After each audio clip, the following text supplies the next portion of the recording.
अस्सलाम वालेकुम dear students, कैसे हैं आप लोग?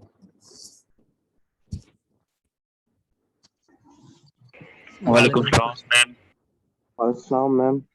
ओके, आवाज आप लोगों को मेरी आ रही है? सबको हम स्टार्ट कर वालेकुम सकते हैं? सलाम मैम। वालेकुम सलाम मैम। वालेकुम सलाम मैम।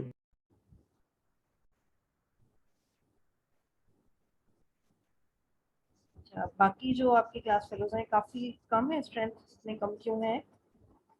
13 पार्टिसिपेंट्स मुझे नज़र आ रहे हैं। अब्दुल वहीद, अली हमजा, चांदनी, दानियाल, दिनेश, कायनात, कामिल, मोहम्मद तलहा, राहील सफदर, रिहा, रिदा फातिमा, तनवीर। बाकी सब कहाँ हैं? इतने तो नहीं, आपके स्टूडेंट्स ज़्यादा हैं। संदेशा और तनवीर। बाकी सफर में मैम। अच्छा, चलें फिर नेक्स्ट क्लास से इंशाल्लाह आप लोग अवेलेबल रहिएगा। आज की क्लास में हम थोड़ा सा वार्म अप सेशन करते हैं और देखते हैं कि हमारा ये ऑनलाइन सेशन कैसे चलता है। ठीक है, तो सबसे पहले मैं स्टार्ट कर रही हूँ चॉम्स्की हायरार्की से, जो आप लोगों को याद होगा कि मैंने लास्ट मिड में आपको पढ़ाया था, लेकिन उसको मैं उस वक्त उस तरीके से क्लियर नहीं कर सकी थी जिस तरह से मुझे क्लियर करना चाहिए था, क्योंकि बहुत सारे कॉन्सेप्ट्स ऐसे थे चॉम्स्की हायरार्की में जो कि तब हमने पढ़े हुए नहीं थे। तो अब हम उनको ज़्यादा अच्छे से अंडरस्टैंड कर सकते हैं। आप लोगों को मेरी स्क्रीन नज़र आ रही है मेरे ख्याल में?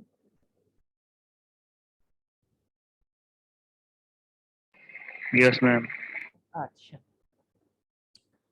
ठीक है, तो हम स्टार्ट करते हैं कि लैंग्वेजेस को हम, जो पूरा हमारा ऑटोमेटा का कोर्स है वो हमने किस चीज़ के ऊपर जो है फोकस किया हुआ है कि लैंग्वेज डिस्क्रिप्शन, लैंग्वेज डेफिनेशन। ठीक है, थ्योरी ऑफ ऑटोमेटा का वैसे तो ओवरऑल स्कोप बहुत बड़ा है और कंप्यूटर साइंस की डिफरेंट कैटेगरीज में आप उसको अलग अलग तरीके से अप्लाई कर सकते हैं, मगर इन दिस कोर्स हमने जो फोकस रखा है अपना वो ये रखा है कि लैंग्वेजेस को हम अच्छे तरीके से डिफाइन कर सकें और जितने भी थ्योरी ऑफ ऑटोमेटा के टूल्स हैं उनको लैंग्वेज प्रोसेसिंग के लिए इस्तेमाल कर सकें। उसका एक मेजर रीजन ये भी है कि हम थ्योरी ऑफ ऑटोमेटा का कोर्स यहाँ पर क्यों पढ़ा रहे हैं, एज अ प्री रिक्विजिट पढ़ा रहे हैं फॉर कंपाइलर कंस्ट्रक्शन, ताकि आप तैयार हो सकें for the concept of compiler construction. ठीक है, तो लैंग्वेज को हमने देखा बहुत ज़्यादा क्लोजली कि लैंग्वेज को हम किस तरह से डिफाइन कर सकते हैं। और चॉम्स्की, जो कि हालांकि कंप्यूटर साइंटिस्ट नहीं है, एक क्या कहना चाहिए, लिटरेचर से उनका ताल्लुक है, इंग्लिश लिटरेचर से, मगर वो भी यही कहते हैं कि प्रोसेस ऑफ क्रिएशन है, फ्री क्रिएशन है लैंग्वेज। लैंग्वेज को ऐसी चीज़ नहीं कि ऑलरेडी डिफाइंड है, ऑलरेडी उसके रूल्स एंड रेगुलेशंस पहले से कोई बनी हुई चीज़ है और अब आपको उसको सिर्फ सीखना है और यूज़ करना है। नहीं, ऐसा नहीं है। लैंग्वेज तो ऐसी चीज़ है कि जो फ्रीली क्रिएट की जा सकती है, उसको आगे बढ़ाया जा सकता है, उसके अंदर चीज़ें डिटेल में क्रिएट की जा सकती है। जो रियल वर्ल्ड में ह्यूमन लैंग्वेज ही फ्री क्रिएशन के काबिल है और उसको क्रिएट किया जा सकता है, तो कंप्यूटर लैंग्वेजेस तो डेफिनेटली ऐसी है ना कि वो फ्री क्रिएशन होनी चाहिए। अगर एक दफ़ा आप कह रहे हैं कि सी लैंग्वेज बन गई है, जावा बन गई है, पाइथन बन गई है, या जो भी प्रोग्रामिंग लैंग्वेजेस बन गई है, तो नेसेसरी नहीं है कि बस अब आपका ये काम यही है कि उनको सीखना है और उनको सीख कर यूज़ करना है। नहीं, वो भी एक चीज़ है कि सीख सकते हैं आप, बट ये है कि लैंग्वेज जो है वो फ्री क्रिएशन वाली कोई चीज़ है और लैंग्वेज जो है वो उनको एक्सटेंड किया जा सकता है। तो इसलिए हमने लैंग्वेजेस के जो प्रोसेसेस थे उनको ज़्यादा अच्छे तरीके से हमने देखा। ठीक है, फिर उन्होंने बताया था कि अगर लैंग्वेज को हम डिफाइन करें तो हमारे पास डिफरेंट तरह की ग्रामर्स है। हमारे पास टाइप 0 ग्रामर है, टाइप 1, टाइप 2 और टाइप 3। डिटेल में इनको देखते हैं थोड़ा सा। और टाइप 0 ग्रामर को हम context free, sorry, context and regular grammar भी कह सकते हैं, रेगुलर लैंग्वेज भी कह सकते हैं। ये जो हमारी फर्स्ट फोकस वाली जो लैंग्वेज थी, ये थी बेसिकली टाइप 0 लैंग्वेज, जिसको हम किससे रिप्रेजेंट करते हैं, रेगुलर एक्सप्रेशन से रिप्रेजेंट करते हैं और फाइनाइट ऑटोमेटा से रिप्रेजेंट करते हैं। बट देन हमारे पास कॉन्टेक्स्ट फ्री ग्रामर भी है, जो कि पहले शायद आप नहीं समझ पाते हैं, लेकिन अब आप क्योंकि कॉन्टेक्स्ट फ्री ग्रामर को अच्छे से अंडरस्टैंड कर चुके हैं तो आपको पता है कि बहुत सारी लैंग्वेजेस ऐसी हैं कि जो रिप्रेजेंट नहीं की जा सकती रेगुलर लैंग्वेजेस से, जैसे कि पैलिंड्रोम ऐसी लैंग्वेज है, जैसे कि इक्वल ऐसी लैंग्वेज है। ठीक है, जैसे कि ए एन बी एन ऐसी लैंग्वेज है। तो उन तमाम लैंग्वेजेस को जिनको हम रेगुलर एक्सप्रेशन से रिप्रेजेंट नहीं कर सकते, उनको हम कॉन्टेक्स्ट फ्री ग्रामर से रिप्रेजेंट कर सकते हैं और उनके लिए हम पुश डाउन ऑटोमेटा का इस्तेमाल करते हैं।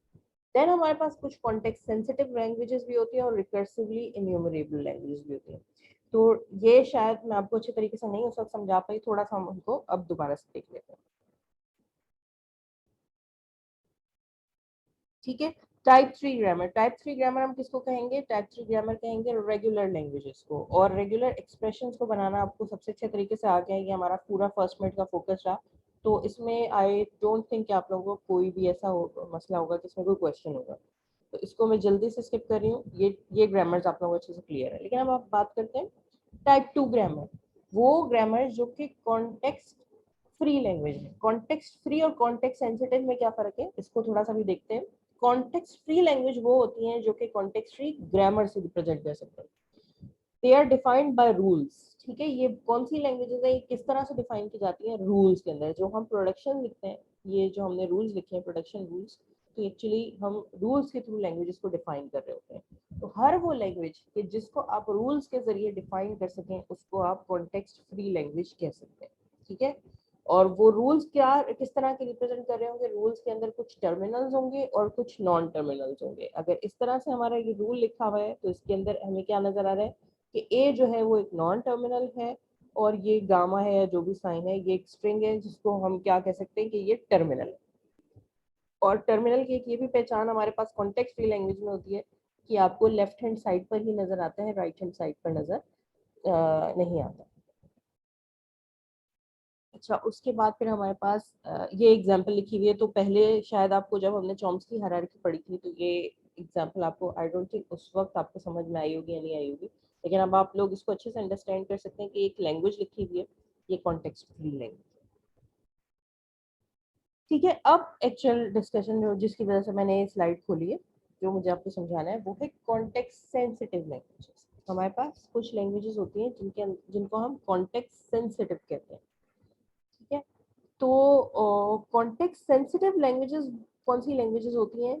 ये बिल्कुल कॉन्टेक्स्ट फ्री लैंग्वेजेस की तरह ही होती हैं। इनको भी रूल्स के जरिए हम लिखते हैं, लेकिन these languages can be described by these grammar are exactly all that languages then can be uh, uh, recognized by a linear bounded automata, a non deterministic Turing machine. ठीक है, ट्यूरिंग मशीन भी हमारे पास दो तरह की हो सकती है, जो कि हमारा नेक्स्ट टॉपिक होगा। आखिरी हमारा जो कोर्स का चैप्टर रह गया है वो ट्यूरिंग मशीन ही रह गया। तो ट्यूरिंग मशीन जो कि नॉन डिटर्मिनिस्टिक ट्यूरिंग मशीन होती है, वो जिसको रिप्रेजेंट कर सकती है, जिसको अंडरस्टैंड कर सकती है, वो होते हैं एक्चुअली कॉन्टेक्स्ट सेंसिटिव लैंग्वेजेस। ठीक है, इसके अंदर और आम लैंग्वेज के अंदर क्या फर्क है? सबसे पहली चीज ये है, इसके अंदर इस तरह की प्रोडक्शन जो है वो आपको अवेलेबल होती है।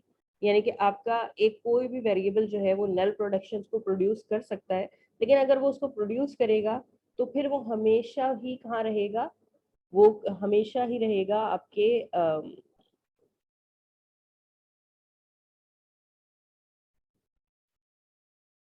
is allowed s does not appear on the right hand side of any rule। किसी भी रूल के राइट हैंड साइड पर जो है वो s मौजूद नहीं होगा। जो आपका अगर कोई भी वेरिएबल प्रोड्यूस कर सकता है नल या एप्सिलॉन, तो फिर वो हम कभी भी आपकी प्रोडक्शन के राइट हैंड साइड पर कभी नहीं आएगा, क्योंकि उसकी वजह से एम्बिग्विटी हो जाती है। ठीक है, चलें यहाँ से आपको मेरे ख्याल में मुश्किल समझ में आए बात, तो इधर देखें, ये रूल को आप थोड़ा सा देखें। जो हमने आम कॉन्टेक्स्ट फ्री ग्रामर देखी थी, आम तौर पर कॉन्टेक्स्ट फ्री ग्रामर के अंदर जो रूल्स होते हैं वो किस तरह के थे? ऐसे होते थे कि हमारे पास लेफ्ट हैंड साइड पर एक वेरिएबल होता था और फिर वो वेरिएबल किसी दो वेरिएबल को प्रोड्यूस कर सकता है या वो वेरिएबल किसी एक टर्मिनल को प्रोड्यूस कर सकता है। इस तरह के आपने जो है अभी तक प्रोडक्शन रूल देखे थे, लेकिन ये प्रोडक्शन रूल आपको थोड़ा डिफरेंट लग रहा है। आम जो आपने कॉन्टेक्स्ट फ्री ग्रामर्स पढ़ी हैं उन ग्रामर्स के अंदर और आपको ये कॉन्टेक्स्ट सेंसिटिव ग्रामर के अंदर जो रूल लिखा हुआ है, इस रूल के अंदर आपको कोई डिफरेंस नजर आ रहा है? अगर कोई हैंड रेज करके डिस्कस करना चाहे उसे।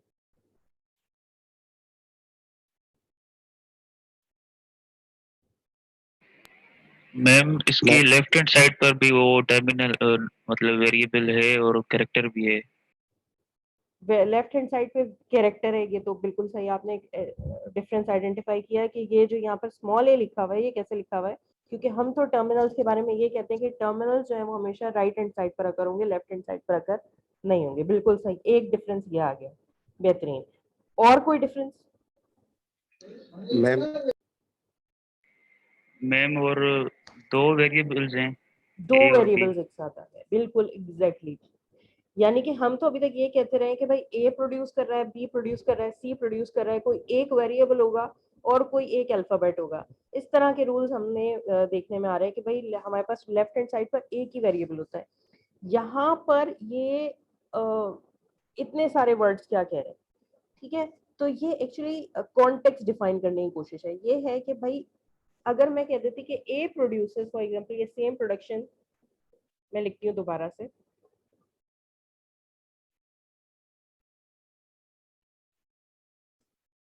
अगर मैं ये लिखती तो ये कॉन्टेक्स्ट फ्री है। कॉन्टेक्स्ट फ्री इसलिए है कि ए कहीं भी अकर हो जाए, जहां कहीं भी ए होगा, ए की मीनिंग यही होगी कि ए प्रोड्यूस करेगा बी और सी।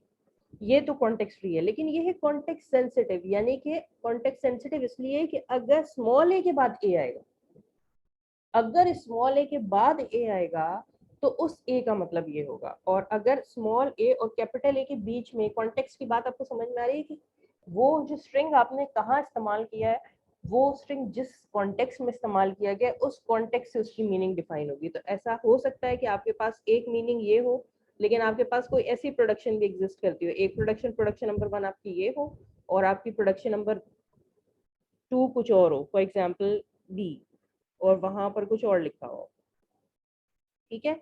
तो अब ये है कि अगर इस कॉन्टेक्स्ट में ए को इस्तेमाल किया जाएगा तो भाई उसकी मीनिंग ये होगी, लेकिन अगर इस कॉन्टेक्स्ट में ए को इस्तेमाल किया जाएगा तो उसकी मीनिंग ये होगी। बात थोड़ी समझ में आ रही है? तो इस तरह की लैंग्वेजेस को, जिसको इस तरह की ग्रामेटिकल रूल्स के साथ हम रिप्रेजेंट करते हैं, उन लैंग्वेजेस को हम कहते हैं कॉन्टेक्स्ट सेंसिटिव लैंग्वेज, ठीक है। और जाहिर है कि इनको रिप्रेजेंट करने के लिए हमें ट्यूरिंग मशीन की जरूरत होती है, ट्यूरिंग मशीन इनको अंडरस्टैंड कर सकती है। लेकिन जो इम्पोर्टेंट बात है वो ये है कि जो कॉन्टेक्स्ट सेंसिटिव लैंग्वेजेस है ना, ये कंप्यूटर साइंस में बहुत कम यूज हुई है। मतलब आप अगर इंटरनेट पर बुक्स में भी अगर आप कॉन्टेक्स्ट सेंसिटिव के बारे में कुछ पढ़ना चाहेंगे तो आपको ओवरऑल बहुत ही कम कोई कुछ जगह पर इसकी डिस्कशन मिलेगी। कॉन्टेक्स्ट सेंसिटिव लैंग्वेजेस का इस्तेमाल नहीं होता क्योंकि इनकी जो कॉम्प्लेक्सिटी होती है वो बहुत हाई होती है, इनकी डिसाइडेबिलिटी जो है वो बहुत ज़्यादा क्वेश्चनेबल होती है। तो इन लैंग्वेजेस पर इतना ज़्यादा काम नहीं हुआ है।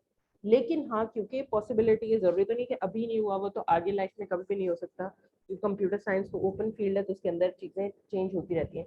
तो प्रोबेबली आगे फ्यूचर में जाके इसके अंदर कोई इस्तेमाल हो जाए, कुछ यूज़ हो जाए। बहरहाल इस तरह की लैंग्वेज एग्जिस्ट करती हैं और इस तरह से डिफाइन की जाने वाली लैंग्वेजेस को हम कॉन्टेक्स्ट सेंसिटिव लैंग्वेज कहते हैं। लेकिन हमारी जितनी भी प्रोग्रामिंग लैंग्वेजेस हैं वो कॉन्टेक्स्ट फ्री है, कॉन्टेक्स्ट सेंसिटिव नहीं। देखिए अगर मैं कहीं भी, अगर सी लैंग्वेज की बात कर लें, जावा की बात कर लें, मैं लिखती हूँ फॉर, FOR, वो मैं कहीं भी लिखूंगी उसका मतलब फॉर ही होगा। अगर मैं लिखती हूँ इफ, वो मैं कहीं भी लिखूंगी तो उसका मतलब इफ ही होगा। ऐसा नहीं है कि अगर मैं उसको वाइल के बाद लिख रही हूँ तो इफ का मीनिंग कुछ और हो जाएगा, और अगर मैं उसको डू वाइल के बाद लिख रही हूँ तो इफ का मीनिंग कुछ और हो जाएगा। कॉन्टेक्स्ट सेंसिटिव लैंग्वेज ये कह रही है कि आपका जो हर कीवर्ड है और आपका जो हर स्ट्रिंग है वो किस कॉन्टेक्स्ट में इस्तेमाल हो रहा है, उस कॉन्टेक्स्ट में उसकी मीनिंग चेंज हो जाएगी। अगर वो एक कॉन्टेक्स्ट में इस्तेमाल हो रहा है तो उसकी मीनिंग कुछ और होगी, अगर वो दूसरे कॉन्टेक्स्ट में इस्तेमाल हो रहा है तो उसकी मीनिंग कुछ और हो जाएगी। अभी तक हमारे पास लैंग्वेजेस जो है वो कॉन्टेक्स्ट सेंसिटिव इस हवाले से नहीं है। ज्यादा से ज्यादा हमारे पास एक दो ऐसे ऑपरेटर्स हैं लैंग्वेजेस के अंदर, पूरी लैंग्वेज हमारी कॉन्टेक्स्ट सेंसिटिव नहीं होती। एक दो ऑपरेटर जैसे कि प्लस को हम देखते हैं कि भाई प्लस कहाँ पर वेरिएबल्स के बीच में इस्तेमाल हो रहा है तो वो शायद ऐड करने के लिए इस्तेमाल हो रहा होगा, स्ट्रिंग के बीच में इस्तेमाल हो रहा है तो वो कॉन्केटिनेट के लिए इस्तेमाल हो रहा होगा। बहुत थोड़ी सी कॉन्टेक्स्ट की हमारे पास रिप्रेजेंटेशन मौजूद है। तो सोचे सिर्फ प्लस को ही अगर आपको रिप्रेजेंट करना हो, आपको कोई ऐसा सॉफ्टवेयर बनाना हो कि जो प्लस को आइडेंटिफाई कर सके उसकी फंक्शनैलिटी को, तो आपके लिए कितना डिफिकल्ट हो जाएगा। ओवरऑल अगर लैंग्वेज ही ऐसी हो कि वो हर लैंग्वेज जो है वो कॉन्टेक्स्ट के हिसाब से डिफाइन हो रही हो तो ये जाहिर है कि और ज़्यादा डिफिकल्ट हो जाता है। बहरहाल तो इन लैंग्वेजेस को हम कहते हैं context sensitive languages. I hope आप लोगों को क्लियर हो रही है बात, ठीक है। और सबसे आखिर में हमारे पास होती हैं टाइप 0 लैंग्वेजेस, जिनको हम कहते हैं कि रिकर्सिवली इन्यूमरेबल लैंग्वेजेस। ये वो लैंग्वेजेस होती हैं जो कि किसी भी तरह की ट्यूरिंग मशीन के साथ रिप्रेजेंट हो सकती है। ठीक है, ट्यूरिंग मशीन हमारे पास एक स्टैंडर्ड है। अभी मैं ट्यूरिंग मशीन की डिस्कशन को ज़्यादा डिटेल इसलिए नहीं करना चाहिए क्योंकि हमारा लास्ट चैप्टर है और नेक्स्ट वीक से हम सारी डिस्कशन ही ट्यूरिंग मशीन के बारे में करेंगे। लेकिन बहरहाल फिलहाल मैं आपको इतना बता देती हूँ कि ट्यूरिंग मशीन एक स्टैंडर्ड है। यानी अगर आप लोगों ने जितनी भी तक थ्योरी ऑफ ऑटोमेटा पढ़ी है, इसमें आपने एफएस पढ़े होंगे, आपने पीडीएस पढ़े होंगे, तो आपने कभी ना कभी ये सोचा होगा कि हमारी मशीन तो ऐसे नहीं होती। जब मैंने initially theory of automata start की थी तो आप लोगों से मैंने कहा था कि हम मशीन्स को अंडरस्टैंड करेंगे और मशीन का एनालिसिस करेंगे। तो जब हम मशीन का नाम लेते हैं तो हमारे जहन में आता है हमारा पीसी। ठीक है, लेकिन जब हम बात करते हैं एफएस की और पीडीएस की, तो ये इनकी जो फंक्शनैलिटी है वो हमारे पीसी से बहुत कम है। हमारा पीसी, उसके अंदर हार्ड डिस्क होती है, रैम होती है, वो तो बहुत ज़्यादा केपेबल है। लेकिन एफए जो है उसके पास तो कोई मेमोरी नहीं है और पीडीए जो उसके पास सिर्फ स्टैक है। तो हमारा पीसी तो बहुत सारे काम करने के केपेबल है। हम कैसे कंपेयर कर सकते हैं एफएस को या पीडीएस को अपने कंप्यूटर सिस्टम के साथ? ये क्वेश्चन कभी आप लोगों के जहन में आया था कि हम क्यों मतलब ये ऑटोमेटा पढ़ रहे हैं और ऑटोमेटा में क्यों हम मशीन से को कंपेयर कर रहे हैं एफपीएस के साथ और पीडीएस के साथ? Yes, ma'am. ये होता है ना। तो एक्चुअली असल मसला है कि पीडीए और एफए हम पढ़ते ही इसलिए हैं ताकि हमें ट्यूरिंग मशीन अंडरस्टैंड हो जाए अच्छे तरीके से। ठीक है, एक्चुअली ट्यूरिंग मशीन वो चीज़ है जो कि हमारे कंप्यूटर सिस्टम का एक्चुअल रिप्रेजेंटेटिव है। तो ये एक बेंचमार्क की तरह है, जो काम कंप्यूटर कर सकता है हर वो काम ट्यूरिंग मशीन भी कर सकती है। और अगर कोई काम ट्यूरिंग मशीन नहीं कर पा रही तो उसका मतलब है कि वो कंप्यूटर भी नहीं कर सकता। तो कंप्यूटर सिस्टम को, पीसी को और कंप्यूटर साइंस को एनालिसिस करने के लिए जो सबसे बेहतरीन हमारे पास क्राइटेरिया है वो है ट्यूरिंग मशीन।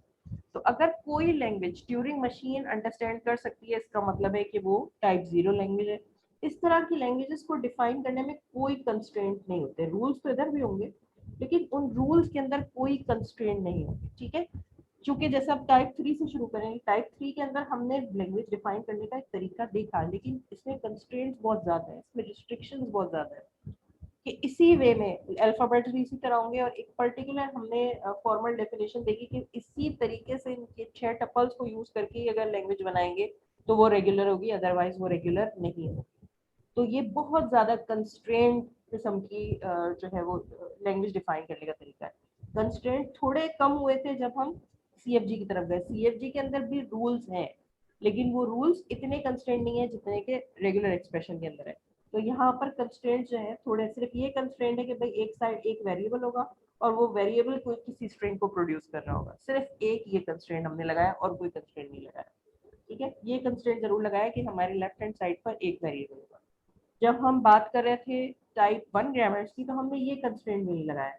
हमने कहा लेफ्ट साइड पर भी कुछ भी हो सकता है और राइट हैंड साइड पर भी कुछ भी हो सकता है, लेकिन कुछ भी हो सकता है लेकिन कुछ भी ये नहीं हो सकता। समझ रहे हैं? कुछ भी तो जरूर हो सकता है लेकिन ये नहीं हो सकता।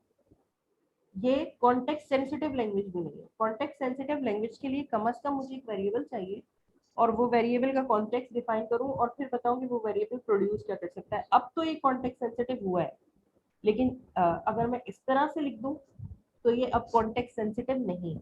ठीक है, तो कॉन्टेक्स्ट सेंसिटिव के अंदर भी कुछ हमारे पास रिस्ट्रिक्शंस होती है। 12 थोड़ा हमने काफी इसकी रिस्ट्रिक्शंस को कम कर दिया लेकिन खत्म नहीं किया है। लेकिन जो टाइप 0 ग्रामर होती है, टाइप 0 ग्रामर के अंदर आप रूल डिफाइन कर सकते हो, कोई कंस्ट्रेंट आपके पास नहीं है। जिस तरीके से आप ग्रामर को डिफाइन करना चाहें, जो चीज आप बताना चाहें, लेफ्ट हैंड साइड पर जो रखना चाहें, राइट हैंड साइड पर आप जो रखना चाहें वो आप रख सकते हैं। और इस तरह की लैंग्वेज को हम कहते हैं टाइप 0 ग्रामर। और जब इतनी आप ओपन कंस्ट्रेंट के साथ लैंग्वेजेस को रिप्रेजेंट करेंगे तो फिर जाहिर है कि उसके लिए आपको एक बेटर टूल की जरूरत होगी जिसको हम कहेंगे Turing machine. Ma'am voice Audible नहीं है। ओके, मैं कोशिश करती हूँ ऑडिबल होने की। अब हुई? कुछ बेहतर हुई आवाज बेटा? हेलो,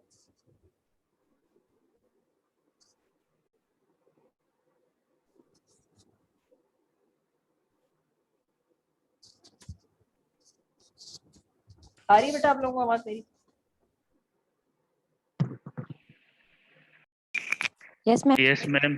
ओके,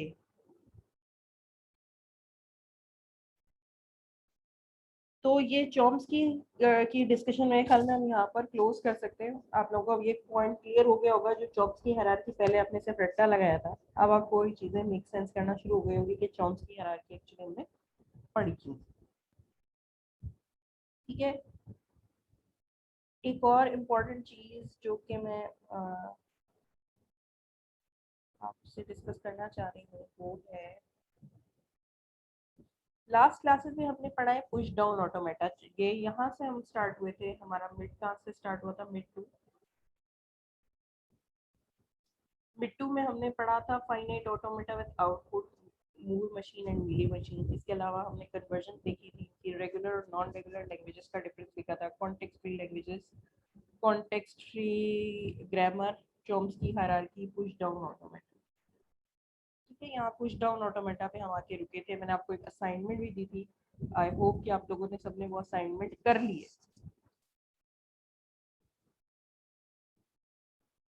ठीक है, तो अगर मैं आपसे पूछूं कि आप लोगों को पुश डाउन ऑटोमेटा अच्छे से क्लियर है या नहीं है,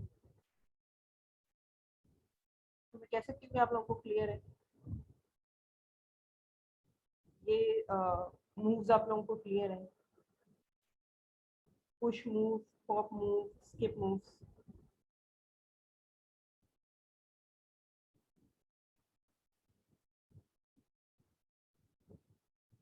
ये ट्यूरिंग मशीन किसके लिए बनाई गई, ए एन बी एन को एक्सेप्ट करने के लिए बनाई गई है, तो ये ट्यूरिंग मशीन आप लोगों को क्लियर।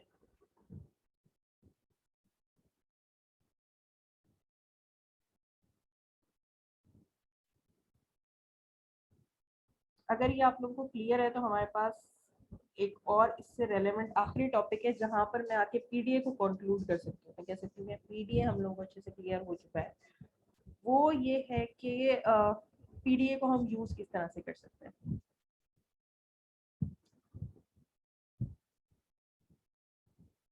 ठीक है, पीडीए का ट्रांजिशन फंक्शन, जैसे मैंने आपको लास्ट क्लासेस में कहती रही हूँ कि थ्योरी ऑफ ऑटोमेटा में हम क्या करते हैं, हम मैथमेटिकल रिप्रेजेंटेशंस को अंडरस्टैंड करने की कोशिश करते हैं, और मैथमेटिकल रिप्रेजेंटेशंस को अंडरस्टैंड करने के लिए उनको डायग्राम से रिलेट करने की कोशिश करते हैं, क्योंकि हमारा ह्यूमन माइंड कुछ ऐसे बना है कि हम इन डायग्राम्स को बहुत इजीली अंडरस्टैंड कर लेते हैं। ठीक है, हमें ये स्टेट चार्ट डायग्राम्स को अंडरस्टैंड करने में कोई डिफिकल्टी नहीं होती, हम एक विद इन अ सेकंड और सेकंड से भी कम टाइम में अंडरस्टैंड कर लेते हैं। और सिमिलर ये केस मशीन के साथ है कि मशीन को अगर आप कोई मैथमेटिकल एक्सप्रेशन देते हैं, तो जिस तरह हम इसको इजीली अंडरस्टैंड कर लेते हैं, मशीन इस तरह की रिप्रेजेंटेशन को बहुत इजीली अंडरस्टैंड कर लेती है। जिस तरह अगर मैं आपको कोई मैथमेटिकल रिप्रेजेंटेशन दिखाऊं, आप उसको देखेंगे एक सेकंड में, उसको समझने की कोशिश करेंगे और 2 से 3 स्टेप्स में जाके आप उसको समझेंगे, आपको टाइम लगेगा। इसी तरह मशीन को जब मैं स्टेट चार्ट डायग्राम दिखाऊंगी तो मशीन को टाइम लगेगा ये स्टेट चार्ट डायग्राम को अंडरस्टैंड करने में, लेकिन वो मैथमेटिकल रिप्रेजेंटेशन को फौरन अंडरस्टैंड कर लेती है। तो हम थ्योरी ऑफ ऑटोमेटा में ये वाले जब हम ये डायग्राम्स पढ़ते हैं तो हमारा फोकस यही होता है कि हम ये जो रिप्रेजेंटेशंस पढ़ रहे हैं, डायग्राम्स पढ़ रहे हैं, इनको हम एक्चुअली एसोसिएट कर सकें किसके साथ, uh,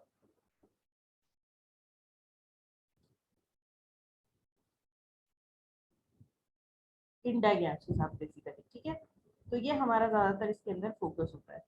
जैसे कि यहाँ पर एक स्टेट Q1 और Q2 लिखा हुआ है और यहाँ पर इनपुट A लिखा हुआ है। मैम वो स्क्रीन शेयर नहीं हो रही, नजर नहीं आ रहा कुछ। स्क्रीन शेयर नहीं हो रही, okay, I am so sorry.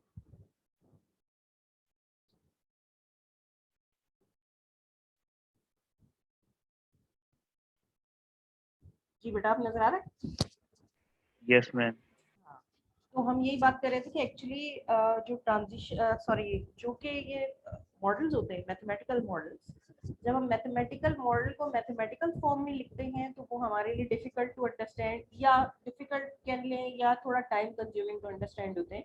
लेकिन जब हम डायग्रामेटिकली उसी रिप्रेजेंटेशन को देखते हैं हम बहुत इजीली अंडरस्टैंड कर लेते हैं। तो हमारे लिए ये रिप्रेजेंटेशन बहुत पसंदीदा है, हम इसको बहुत इजीली अंडरस्टैंड कर लेते हैं।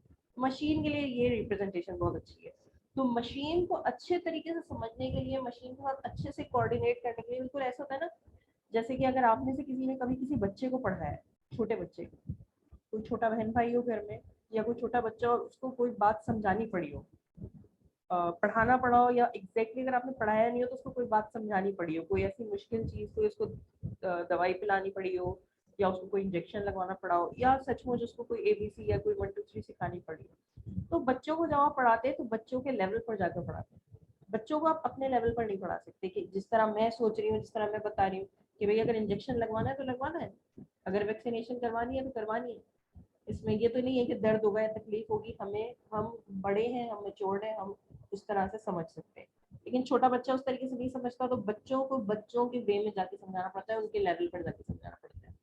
तो मशीन को भी हम एक तरह बच्चे की तरह ट्रीट कर सकते हैं कि मशीन को अगर हमें प्रोग्राम करना है, मशीन के अंदर अगर हमें कुछ चीज़ें जो है वो उसके अंदर इनकॉर्पोरेट करनी है, तो फिर हमें मशीन के लेवल पर जाकर अंडरस्टैंड करना पड़ेगा।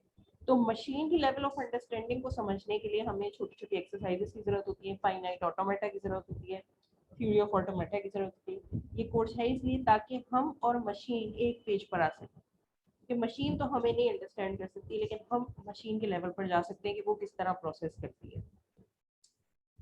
तो यहाँ पर बेसिकली ट्रांजिशन फंक्शन लिखा हुआ है। ट्रांजिशन फंक्शन को आप इस तरह से भी देख सकते हैं। कोई आप में से कोई हैंड रेज करेगा, मुझे समझाएगा ये ट्रांजिशन फंक्शन क्या हमसे कह रहा है, क्या स्टेट कर रहा है।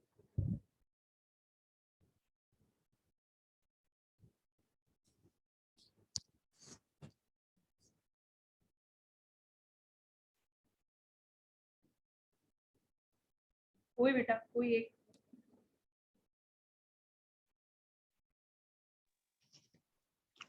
Excuse me ma'am. जी जी जी, अली हमजा।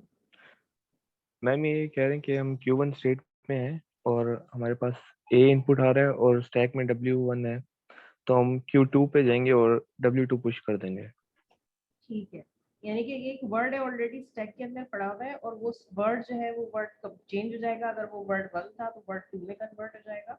और ये सब होगा कब, ये सब होगा तब कि जब हम स्टेट 1 पर खड़े हुए हों, Q1 पर, और ए लिख करें। थैंक यू हमजा, बिल्कुल आप सही डिस्क्राइब कर रहे हैं। तो ये आपने बहुत तेजी से अंडरस्टैंड कर लिया। सवाल ये है कि अगर आपके सामने ये रिप्रेजेंटेशन इस तरह लिखी हो तो क्या आप तब भी उतना ही तेजी से अंडरस्टैंड कर लेंगे? तो हमें अंडरस्टैंड करना है इसको। ठीक है, ट्रांजिशन फंक्शन ये और ये सेम बात लिखी है। ये भी ये लिखा हुआ है कि हम एक्चुअली किस स्टेट नंबर 1 पर खड़े हुए हैं, और लेकिन स्टेट नंबर खड़े होने के साथ साथ हमारे पास इनपुट पर ए है और हमारे पास स्टैक में वर्ड 1 है। अगर ये सब कुछ होगा तो इस फंक्शन का आउटपुट क्या होगा? इस फंक्शन का आउटपुट होगा एक्चुअली स्टेट नंबर 2 होगी और हमारे पास वर्ड 2 होगा। क्लियर हो गई बात? तो ये सेम इसी बात को मैथमेटिकली लिखा गया। सिचुएशन कुछ इससे कॉम्प्लिकेटेड भी हो सकती थी। ये देखें कि यहाँ पर हमारे पास स्टेट 2 हो गई। आउटपुट स्टेट पहले से हमारे पास सिर्फ Q1 से Q2 थी, अब हमारे पास Q1 भी है और Q3 भी, और दोनों को ही A रीड करके जा रहे हैं। अगर Q1 से A रीड करेंगे तो हम Q2 पे भी जा सकते हैं और Q3 पर भी जा सकते हैं। ठीक है, लेकिन Q1 से A रीड करें स्टैक के ऊपर 1, और Q1 से वर्ड 1, और Q1 से A रीड करें स्टैक के ऊपर W2 हो, यहाँ पर सॉरी W1 ही है। ठीक है, तो ये non deterministic push down automata है, इसके अंदर डिटर्मिनिज्म नहीं है। लेकिन बहरहाल ये दो स्टेट्स भी हो सकती है। अगर आउटपुट में दो स्टेट्स होंगी तो उनको रिप्रेजेंट करने का तरीका कुछ ऐसे होता है। आउटपुट को हम सेट के अंदर हमेशा लिखते हैं। जो अकेली स्टेट लिखी थी वो भी हमने सेट के अंदर लिखी थी, इसीलिए क्योंकि सेट में इस वक्त एक ही एलिमेंट है। लेकिन नॉन डिटर्मिनिस्टिक के केस में सेट के अंदर एक से ज्यादा स्टेट्स होंगी। तो ये आप लोगों को अंडरस्टैंड हो रहा है? ठीक है, इसको हम कहते हैं इंस्टेंटेनियस डिस्क्रिप्शन। थोड़ा सा और आगे चलते हैं, ये फॉर्मल डेफिनेशन है, अच्छे से क्लियर है?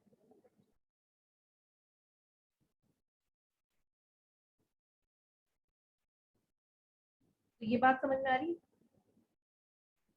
ये क्या कह रहे हैं हमसे? कोई मुझे समझाने की कोशिश करेगा कि क्या लिखा हुआ है हमजा के अलावा?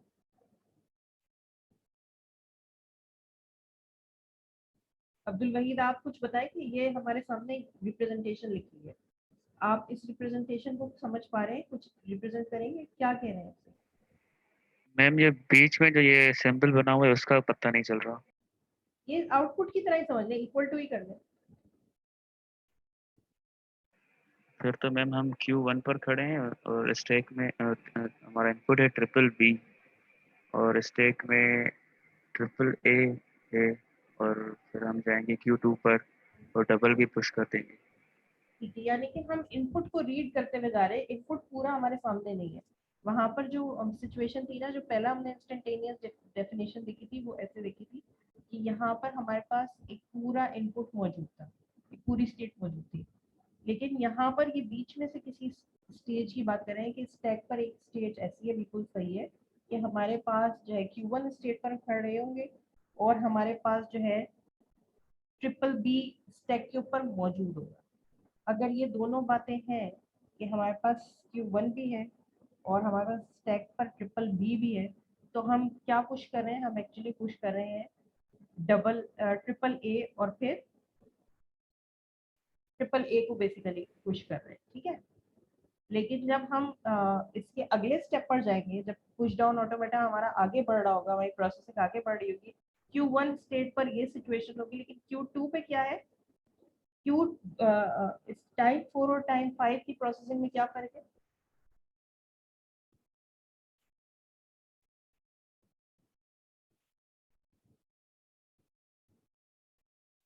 इन दोनों में क्या फर्क है?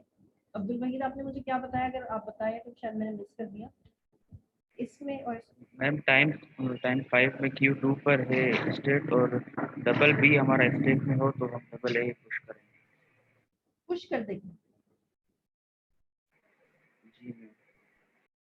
या एक वर्ड पॉप हो जाएगा बेसिकली। ये हमारा पॉप मूव दिखा रहा है ना, एक्चुअली हम इसकी रिप्रेजेंटेशन पर चलते हैं। मैम पॉप तो तब करते हैं जब लेमडा करते हैं स्टेट। ये है एक्चुअली हमारे पास टाइम 4, देखें टाइम 4 हमारा ये था। अब देखते हैं इसकी असल रिप्रेजेंटेशन क्या है। टाइम 4 ये था और टाइम 5 ये है, तो इसकी डायग्रामेटिक रिप्रेजेंटेशन देखते हैं। टाइम 4 ये है कि हमारे पास एक Q1 स्टेट पर हम खड़े हैं। Q1 स्टेट पर खड़े होते हुए फिर दूसरी बात क्या थी कि हमारे पास ट्रिपल बी आगे मौजूद है। आगे हमारे पास हम ऐसी जगह पे खड़े हैं, बाकी की Q1 पर खड़े हैं और हमारे पास आगे ट्रिपल बी मौजूद है। तो अगर ये सिचुएशन है कि हम Q1 पे खड़े हैं और आगे हमारे पास ट्रिपल बी है, तो एक्चुअली स्टैक पर हम क्या पुश कर देंगे, ट्रिपल ए और ये डॉलर, ठीक है। तो ये Q1 हमारा यहाँ रिप्रेजेंट हो रहा है, ट्रिपल बी हमारा यहाँ रिप्रेजेंट हो रहा है और ये जो ट्रिपल ए डॉलर है वो यहाँ रिप्रेजेंट हो रहा है। ये है टाइम 4। लेकिन टाइम 5 के अंदर इस सिचुएशन में क्या चेंज आ जाएगा? टाइम 5 का मतलब ये है कि अभी तो हम इनपुट को यहाँ देख रहे हैं, इनपुट एक नंबर आगे बढ़ गया, इसको हम टाइम 5 कहेंगे। ये टाइम 1 था, फिर टाइम 2 आया, फिर टाइम 3 आया, फिर टाइम 4 आया, फिर टाइम 5 आया। तो टाइम 4 का मतलब है कि एरो हमारा यहाँ है, पॉइंटर यहाँ है, और टाइम 5 का मतलब होगा कि पॉइंटर इधर आ चुका होगा। तो हम टाइम 5 में देखते हैं कि क्या है।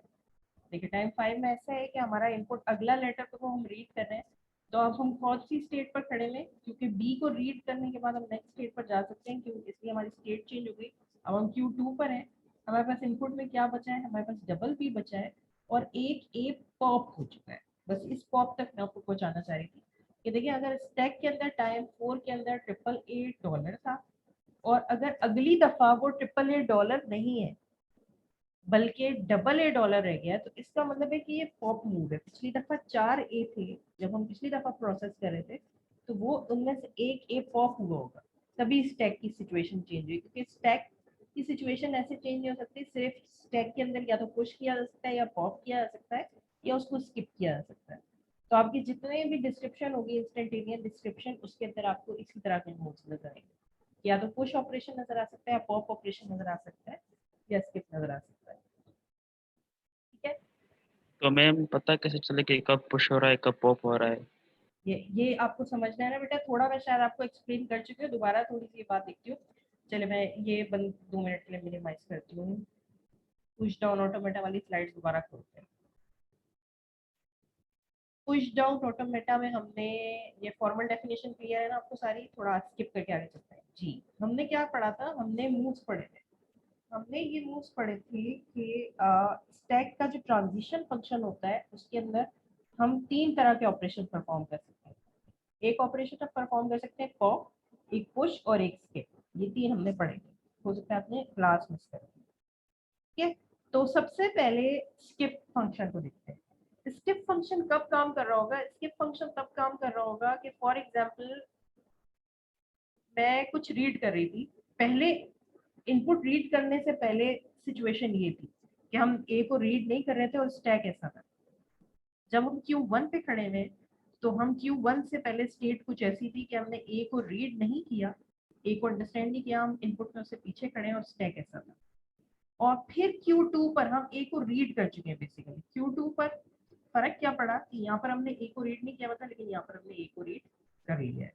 यहाँ पर स्टैक ऐसा था और यहाँ पर भी स्टैक ऐसा ही है।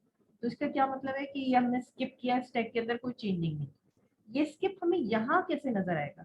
स्किप हमें यहाँ से नजर आएगा कि फंक्शन परफॉर्म करने से पहले भी, ट्रांजिशन फंक्शन से पहले भी बी था और ट्रांजिशन फंक्शन के बाद भी बी है। इसका क्या मतलब है कि हमने स्किप किया। ठीक है, दूसरी चीज क्या हो सकती है? दूसरी चीज हो सकती है पुश। पुश कैसे नजर आएगा? ये पुश फंक्शन है हमारे पास। पुश फंक्शन ऐसा हो सकता है Q1 इधर है और Q2 इधर है। जब हम Q1 पर है इसका मतलब हमने ए को रीड नहीं किया है, तो हम ए से पहले ही खड़े हैं, हमने ए को रीड नहीं किया। और स्टैक की एक पर्टिकुलर सिचुएशन है, स्टैक पे कुछ एलिमेंट्स हो रही है। लेकिन जब हम Q2 पर पहुंच चुके हैं, तो Q2 पर पहुंचने का ये मतलब है कि अब हमने ए को रीड कर लिया होगा। अगर पहले ए को रीड नहीं किया था तो अब हमने ए को रीड कर लिया होगा। एक तो ये फर्क। और दूसरी बात देखिए कि यहाँ पर हमने बी पहले था, फंक्शन परफॉर्म होने से पहले बी था और बाद में हमने बी और सी लिख दिया। इसका क्या मतलब है कि पहले स्टैक की सिचुएशन ऐसी थी, लेकिन अब ये बी सी से हमें क्या पता चला कि सी एक्चुअली स्टैक के ऊपर पुश हुआ है। पूरा स्टैक खाली तो नहीं हो सकता, लेकिन स्टैक के ऊपर एक्चुअली हमने एक एलिमेंट को पुश किया है। तो नीचे का स्टैक सारा का सारा वैसे रहा और अब इसको देखकर हमें पता लग रहा है कि ये कौन सा मूव है, ये पुश मूव है। समझ में आ रही है बात? और इसी तरह पॉप मूव को देख लेते हैं। पॉप मूव हमें कैसा नजर आएगा? पॉप मूव हमें ऐसा नजर आएगा कि स्टैक के ऊपर पहले से कुछ होगा। ट्रांजिशन फंक्शन में पहले स्टैक के ऊपर बी था, लेकिन वो बी लैम्डा में कन्वर्ट हो गया। यानी पहले कोई एलिमेंट था, लेकिन वो एलिमेंट हमें ट्रांजिशन फंक्शन के बाद नजर ना आए। तो इसका मतलब है कि वो एलिमेंट एक्चुअली हुआ होगा पॉप। यहाँ पर देखें तो हमने जब ए को रीड नहीं किया तो स्टैक ऐसा था, लेकिन ए को रीड करने के बाद स्टैक ऐसा हो गया। एच ई और डॉलर अपनी जगह वैसे ही रहे, तो बी कहाँ चला गया? इसका मतलब है कि बी पॉप हो गया। ये यहाँ पर हमें ऐसे नजर आएगा, लेकिन जब हम पीडीए बना रहे होंगे तो पीडीए में हमारे सामने ये सब कुछ नहीं होगा। पीडीए में हमारे सामने सिर्फ ये स्टेट्स होंगे। तो वो स्टेट्स हमें ऐसी नजर आएंगी कि पहले बी था तो अब कहाँ गया। समझ आ रही है आपको मेरी बात?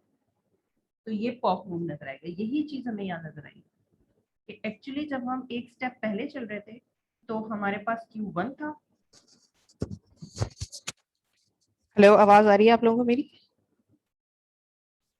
यस मैम, आ रही है। ठीक है, तो ये Q1 स्टेट पर जब हम मौजूद हैं तो हमारे पास वर्ड में डबल ट्रिपल बी मौजूद है और स्टैक पर हमारे पास ट्रिपल ए मौजूद है और डॉलर भी मौजूद है। लेकिन जब एक स्टेप आगे बढ़े और हमारा जो रिमेनिंग वर्ड है वो डबल बी तक पहुंचा, इसका मतलब है एक भी हमने रीड कर लिया। यहाँ पर अगर 3 बीस थे तो यहाँ 2 क्यों रह गए?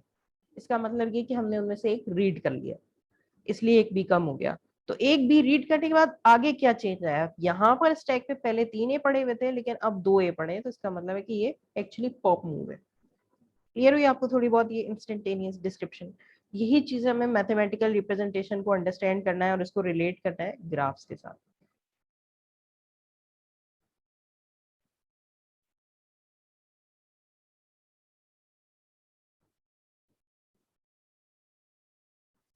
ठीक है,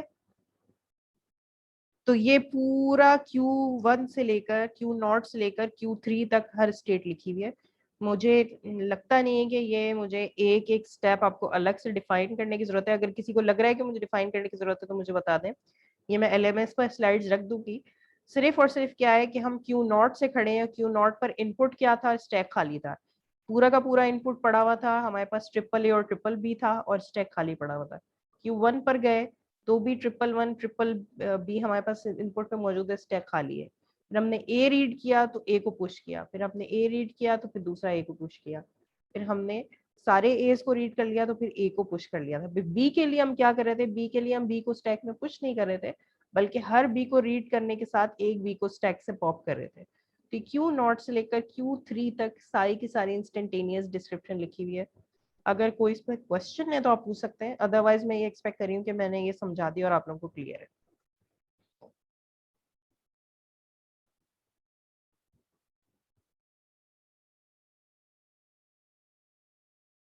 किसी को कोई क्वेश्चन है तो प्लीज हैंड रेज कर सकते हैं हम लोग।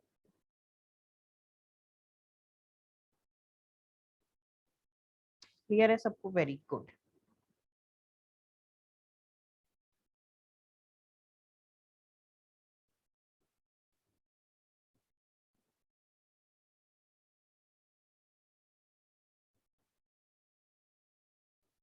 अच्छा, अब जो बहुत इंपॉर्टेंट आज की चीज है जो कि मैं आपसे जरूर डिस्कस करना चाह रही हूँ वो ये है कि हमारे पास कॉन्टेक्स्ट फ्री लैंग्वेजेस जो हैं वो एक्सेप्ट की जाती हैं पुश डाउन ऑटोमेटा से। यानी कि जैसे कि हमारे पास रेगुलर एक्सप्रेशन और फाइनाइट ऑटोमेटा के लिए इक्विवेलेंस थ्योरम था जिसको हम क्लीन्स थ्योरम कहते हैं।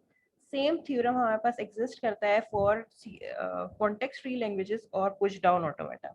कि अगर कोई लैंग्वेज कॉन्टेक्स्ट फ्री लैंग्वेज से रिप्रेजेंट हो सकती है तो डेफिनेटली उसका पुश डाउन ऑटोमेटा एग्जिस्ट करेगा। तो ये किस तरह से हम रिप्रेजेंट कर सकते हैं? छोटा सा एक हमारे पास वे है, ठीक है।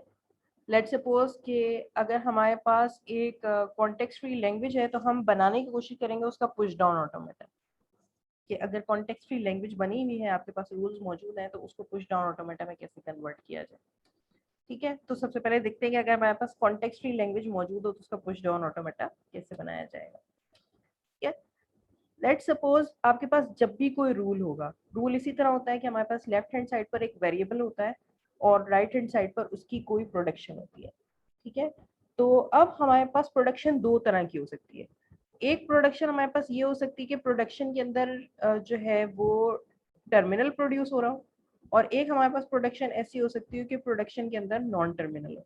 दोनों तरह की हो सकती है प्रोडक्शन। प्रोडक्शन ऐसी भी हो सकती है, प्रोडक्शन वैसी भी हो सकती है। ठीक है, या तो लेफ्ट हैंड साइड पर एक वेरिएबल होगा और राइट हैंड साइड पर पूरा वर्ड होगा कोई, या सिर्फ एक लेटर होगा। इसको एग्जाम्पल से डिस्कस करो तो ज्यादा समझ में आएगा शायद। ये देखें, एस प्रोड्यूसेस, ये जो लिखा हुआ है ये पूरा एक वर्ड है, इसको हम डब्ल्यू से रिप्रेजेंट कर रहे हैं, ये पूरा एक वर्ड है। तो ऐसा भी हो सकता है कि आपकी जो ग्रामर हो वो पूरा का पूरा वर्ड रिप्रेजेंट कर रही हो, ये भी एक वर्ड है, ये भी एक वर्ड है। लेकिन या भी ये भी हो सकता है कि सिर्फ एक सिंबल प्रोड्यूस कर रही हो, जैसे एस सिर्फ बी को प्रोड्यूस कर रहा है, टी सिर्फ लैम्डा को प्रोड्यूस कर रहा है। तो हमारे पास जो ग्रामर होती है कॉन्टेक्स्ट फ्री ग्रामर वो इसी तरह की होती है, या तो पूरा का पूरा कोई वर्ड होता है या एक टर्मिनल होता है। तो अब हमें करना क्या है, हमें दो बातें ध्यान में रखनी है। अगर कोई भी वर्ड होगा, सबसे पहले तो हमें पुश डाउन ऑटोमेटा बना लेना है। पुश डाउन ऑटोमेटा की इनिशियल स्टेट बना लेनी है। इनिशियल स्टेट हमें बना देनी है नल। नल ही रीड करेंगे और नल ही स्टैक पर होगा। कुछ भी रीड नहीं किया स्टैक पे, कुछ भी नहीं हुआ, लेकिन हम पुश क्या कर देंगे स्टैक पर, आपका स्टार्टिंग नॉन टर्मिनल। ठीक है, समझ में आ रही है बात? प्लीज थोड़ा सा मुझे फीडबैक देते रहे ताकि मुझे समझ में आए कि आप मुझे अंडरस्टैंड कर पा रहे हैं। ये हम एक्चुअली करना क्या चाह रहे हैं, हम कॉन्टेक्स्ट फ्री ग्रामर को देखकर पुश डाउन ऑटोमेटा बनाना चाह रहे हैं। ठीक है, तो जब भी आपके पास कोई कॉन्टेक्स्ट फ्री ग्रामर होगी तो उसका स्टार्टिंग वेरिएबल जो है वो एक ही होगा। तो हमें क्या करना है, सबसे पहले इनिशियल स्टेट बनानी है। इनिशियल स्टेट पर हम क्या करेंगे, इनपुट पे भी कुछ रीड नहीं करेंगे और स्टैक पर भी कुछ नहीं होगा, दोनों तरफ नल नल होगा। सिर्फ और सिर्फ एक एक्शन परफॉर्म करना है। वो एक्शन क्या है कि हमारे पास जो स्टार्टिंग नॉन टर्मिनल है वो स्टार्टिंग नॉन टर्मिनल हमारा स्टैक पर पुश हो जाएगा। ये मूव आपका हमेशा सेम रहेगा, कोई सी भी ग्रामर हो, आपका फर्स्ट मूव यही होना चाहिए कि आप नल नल रीड कर रहे होंगे स्टैक से भी और आप इनपुट से भी, और अपना स्टार्टिंग सिंबल जो है वो आप पुश कर रहे होंगे। उसके बाद आपको क्या करना है, एक स्टेट चाहिए Q1, और Q1 पे भरमार होगी प्रोडक्शन की। Q1 के ऊपर आपका एक लूप होगा और उस लूप के ऊपर दो तरह की प्रोडक्शन हो सकती है। अगर तो आपकी प्रोडक्शन दिखने में ऐसी है कि जहां पर सिर्फ एक टर्मिनल है, यानी कि ऐसी वाली S प्रोड्यूसेस B, अगर सिर्फ और सिर्फ इस तरह का है कि जहां पर एक सिंबल प्रोड्यूस हो रहा है, तो आपको क्या करना है, वही सिंबल रीड करना है, वही सिंबल राइट करना है और उसको पुश कर देना है। ठीक है, स्टैक पर भी वही होना चाहिए, इनपुट पर भी वही होना चाहिए, और आपको ये वाली ट्रांजिशन लगानी है हर ऐसे सिंबल के लिए। और अगर आपका जो प्रोडक्शन है वो ऐसी है जहां पर पूरा वर्ड है, ए भी है, कैपिटल एस भी है, टी भी है, बी भी है, अगर आपकी प्रोडक्शन दिखने में ऐसी है तो उसके लिए आपको ये रूल परफॉर्म करना है। आपको लेमडा रीड करना है, ठीक है, और स्टैक पर आपका वेरिएबल पड़ा होना चाहिए, और आप पुश क्या कर रहे हैं, पूरा का पूरा वो वर्ड जो कि स्टैक की साइड पर मौजूद है। क्लियर हो रही है बात? तो बस ये दो बातें याद रखनी, आपका पीडीएफ बन जाएगा। एक आपको ये मैम वर्ड याद, वाली रिपीट करते हैं मैम। जी बेटा, वर्ड वाली जो आपने अभी बताई वो रिपीट कर दें। जेड वाली, वर्ड वाली अभी जो बताई ना आपने। राइट वाली। यस। हाँ देखिए, जो हमारी प्रोडक्शन होंगी वो दो तरह की होंगी। या तो ये होगा कि ए जो है वो सिर्फ एक लेटर प्रोड्यूस कर रहा होगा या पूरा वर्ड प्रोड्यूस कर रहा होगा। अगर एक लेटर प्रोड्यूस कर रहा हो तो हमें क्या करना है, उसी लेटर को रीड करना है, उसी लेटर को स्टैक पर रखना है और उसको पॉप कर देना है। हर लेटर के लिए हमें इस तरह की ट्रांजिशन बना देनी है, हर लेटर के लिए, हर टर्मिनल के लिए। लेकिन जितनी भी नॉन टर्मिनल हमारी प्रोडक्शन है, ऐसी प्रोडक्शन की जिनमें एक सिंबल नहीं है, मल्टीपल सिंबल्स है, तो वहां हमें क्या करना है, लैम्डा रखना है, उस सिंबल को रखना है और फिर डब्ल्यू। ये आपको बात अगर यहाँ पे समझ नहीं आ रही ना तो एग्जाम्पल से ही समझ में आएगी। हम अगली स्लाइड पर चलते हैं और एग्जाम्पल देखते हैं। ये ग्रामर है, ठीक है। इस ग्रामर के अंदर वेरियस प्रोडक्शन है, हमारे पास कुछ वर्ड्स भी मौजूद हैं और कुछ टर्मिनल सिंबल्स भी मौजूद हैं। अब मुझे क्या करना होगा, सबसे पहले तो मैंने वही काम किया कि क्यू नॉट बनाया और क्यू नॉट से क्यू वन पर एक एज ले गई हूँ। दोनों तरफ लैम्डा है, स्टैक पर भी लैम्डा है और इनपुट पर भी लैम्डा। और मैंने स्टार्टिंग नॉन टर्मिनल, क्योंकि मेरा एस है, यहाँ पर एस है तो इसलिए यहाँ पर भी ऐसा है। अगर यहाँ पर ए होता तो यहाँ पर ए होता। जो भी आपका स्टार्टिंग नॉन टर्मिनल है ना, वो हमेशा यहाँ आना चाहिए। बाकी चीज हमेशा की हमेशा ये वाली ट्रांजिशन आपकी सेम रहेगी। उसके बाद हमें क्या करना है, Q1 पर जाकर बनाना है एक लूप। लूप बनाने के बाद सबसे पहले देखें कि आपके आपके टर्मिनल्स कौन कौन से हैं। इस ग्रामर के अंदर हमारे टर्मिनल कौन कौन से जो प्रोड्यूस हो रहे हैं, अकेले अकेले जो प्रोड्यूस हो रहे हैं।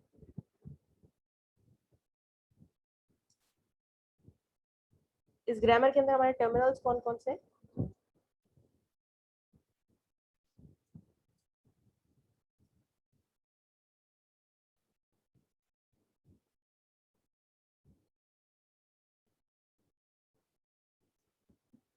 कोई बोलेगा?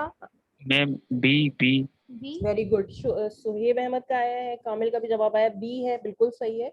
और ए बी एंड सही है। सुहेब अहमद जैसे कह रहे हैं कि उन्होंने ए को भी कहा है और बी को भी कहा है, ठीक है। एक्चुअली टोटल 3 टर्मिनल वैसे वाकई में नजर आ रहे हैं, एक ए है, एक बी है और एक लैम्डा है। 3 टर्मिनल है, ठीक है। लेकिन ए को हम इसमें से कंसिडर नहीं कर रहे। ए को क्यों कंसिडर नहीं कर रहे? ए को इसलिए कंसिडर नहीं कर रहे कि ए अकेला कहीं भी प्रोड्यूस नहीं हो रहा।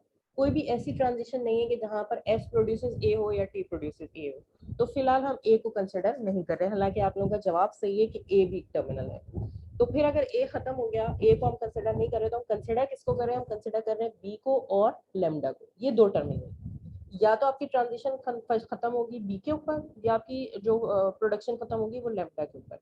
इन दोनों के लिए हमें क्या करना है, इन दोनों के लिए हमें ये करना है, ए और बी के लिए हमें क्या करना है कि हम ये ए को ही इनपुट पे रीड करें और ए को ही राइट करें। ये हमने जनरल फॉर्म देखी थी ना, हमने कहा था कि हर सिंबल के लिए हमें ये करना है। जितने भी सिंबल्स हैं उनके लिए हमें इस तरह की एक ट्रांजिशन लिखनी है, ए और नल। तो यहाँ पर हमारे पास 2 सिंबल निकले, ए भी निकला, तो ए के लिए भी हमने ए रीड किया और नल, और बी के लिए भी हमने ये कर दिया। अगर यहाँ पर सी होता तो सी के लिए भी एक ऐसी लिख देते, डी के लिए भी ऐसे लिख देते। जितने भी टर्मिनल सिंबल्स हैं लूप के ऊपर आप ये वाली ट्रांजिशन।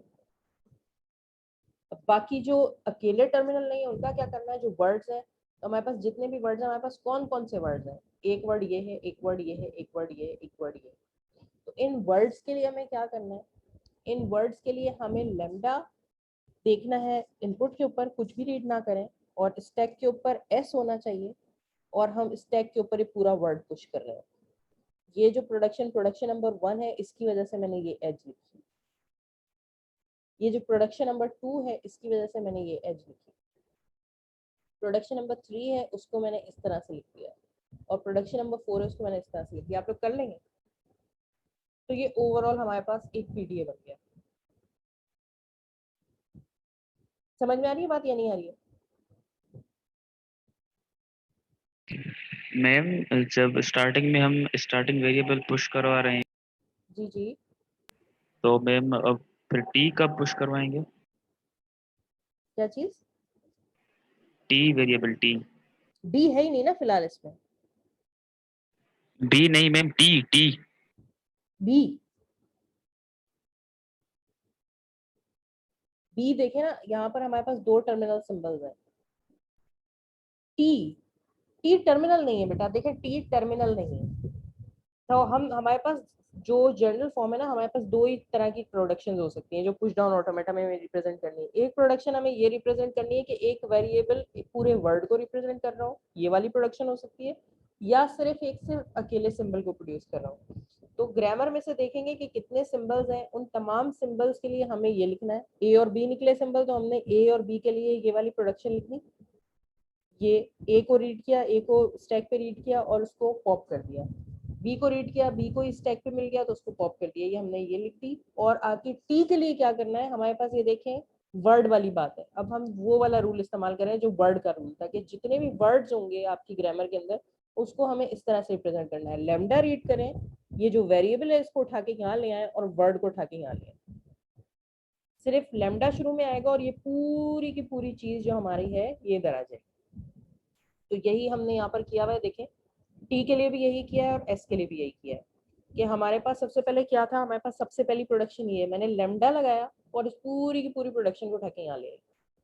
फिर मैंने दोबारा लैम्डा लगाया और इस पूरी की पूरी प्रोडक्शन को उठा के यहाँ ले आई। फिर मैंने टी लगाया और पूरी की पूरी प्रोडक्शन मेरी यहाँ आ गई। और फिर मैंने नल देखा और नल की प्रोडक्शन भी यहाँ ले आई। तो ये सारी की सारी, अगर 4 प्रोडक्शन है तो 4 प्रोडक्शन आ जाएंगी, अगर 10 प्रोडक्शन है तो यहाँ पर 10 प्रोडक्शन आ जाएंगी। आपकी पूरी की पूरी ग्रामर इस तरह से आ जाएगी। फर्क सिर्फ क्या है कि फर्स्ट वाले स्टेट के अंदर हम सिर्फ लैम्डा लगा रहे हैं और लैम्डा के बाद कॉमा लगाने के बाद कुछ नहीं है, ग्रामर की प्रोडक्शन इटसेल्फ मौजूद है। ठीक है, तो ये करते वाला ही काम है। लेकिन ये इसको करने से क्या होगा, इसको करने से आपका जो पुश डाउन ऑटोमेटा क्रिएट हो जाएगा उस लैंग्वेज का जिसकी कॉन्टेक्स्ट में ग्रामर लिखी हुई है। बाकी सिर्फ यहाँ पर आकर आपका स्ट्रिंग एक्सेप्ट नहीं होगा। मसला ये कि अगर सिर्फ ये 4 प्रोडक्शन यहाँ पर लिखी रहे तो ये ठीक है, आपका पीडीए इन प्रोग्रेस तो है, लेकिन ये स्ट्रिंग्स को एक्सेप्ट नहीं कर पाएगा। ठीक है, तो स्ट्रिंग्स को एक्सेप्ट कराने के लिए हमें क्या करना पड़ेगा, स्ट्रिंग्स को एक्सेप्ट कराने के लिए हमें टर्मिनल सिंबल्स के लिए ये प्रोडक्शन रखनी पड़ेगी। टर्मिनल हमारे पास 2 हैं, ए और बी। तो उनके लिए हम क्या करेंगे कि जब भी हमें ए रीड करें और स्टैक पर भी ए पड़ा हो तो ए को पॉप कर देना है, और बी रीड करें और स्टैक पर भी पड़ा हो तो बी को पॉप कर देना है। ये पूरा हमारा बन गया पुश डाउन ऑटोमेटा। तो इसको थोड़ा सा टेस्ट करिए, देख लेते हैं। मुझे कोई ऐसा सिंबल बताएं, एक ग्रामर किस स्ट्रिंग को एक्सेप्ट कर सकती है।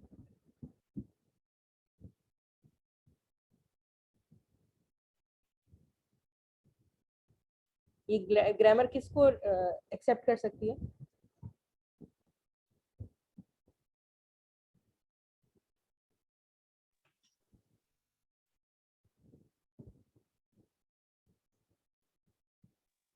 मैम ये ए बी लाइक उनके कंजक्टिव।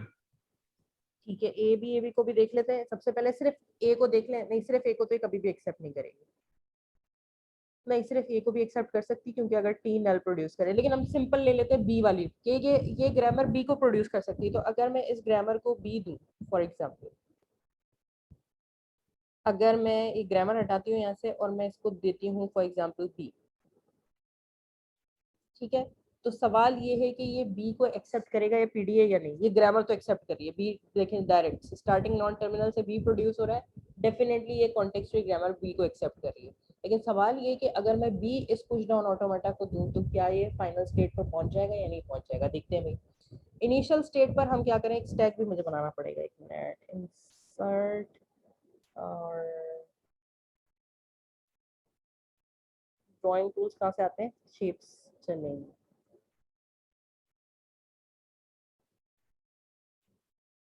ठीक है, अच्छा, और एक टेक्स्ट बॉक्स उठा लेती हूँ ताकि मैं यहाँ पर लिख सकूँ।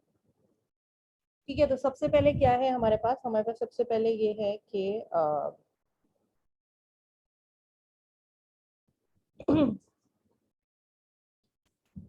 इनिशियल स्टेट पर हम कुछ भी रीड नहीं कर रहे, कुछ भी राइट नहीं कर रहे, और स्टैक पर क्या पुश कर रहे हैं, एस। ठीक है, तो अगर मैं बी रीड कर रही हूँ, अगर मेरा इनपुट बी है, तो हम क्या करेंगे, क्यू नॉट पर बी को रीड ना करूँ और स्टैक भी खाली होना चाहिए। तो हाँ, मैं कुछ भी रीड नहीं कर रही और मेरा स्टैक भी खाली है, सिर्फ और सिर्फ मुझे क्या करना चाहिए, मुझे यहाँ पर एस को पुश कर देना चाहिए। तो ये मैं Q1 पर आ गई हूँ। ठीक है भाई, Q1 पर आ गई। Q1 पे हम क्या कर रहे हैं कि Q1 पे हमारे पास 2-3 ऑप्शन है। ठीक है, पहला ऑप्शन ये है कि क्या मैं बी रीड कर रही हूँ और बी स्टैक पर है, तो ना मैं बी को रीड कर सकती हूँ ना बी स्टैक पर मौजूद है। मेरे पास स्टैक पर मौजूद है सिर्फ और सिर्फ एस। तो स्टैक पर एस मौजूद हो, मेरे पास इस तरह की दो ट्रांजिशन है, एक ट्रांजिशन है ये, एक ट्रांजिशन है ये। तो एक अगर मैं इस वाली ट्रांजिशन को पिक करूं तो ऐसा हो सकता है कि भाई मैं कुछ भी रीड ना करूं, स्टैक पे पड़ा हो बी, तो मैं बी को किससे रिप्लेस कर रही हूँ, बी को रिप्लेस कर रही हूँ, एस को रिप्लेस कर रही हूँ बी से। तो मैं ये वाली प्रोडक्शन पिक कर रही हूँ, मैं यहाँ से ये प्रोडक्शन पिक कर सकती हूँ Q1 पे खड़े होके, ठीक है। Yes ma'am. Q1 पे मैं सब कुछ भी रीड नहीं कर रही हूँ और मैं क्या कर रही हूँ, एस को रिप्लेस कर देती हूँ बी से। क्यों किया मैंने, क्योंकि मैं इस वाली प्रोडक्शन पे खड़ी हूँ। इस प्रोडक्शन को प्रोसेस करने के बाद अभी भी मैं कहाँ मौजूद हूँ, Q1 पर ही मौजूद हूँ।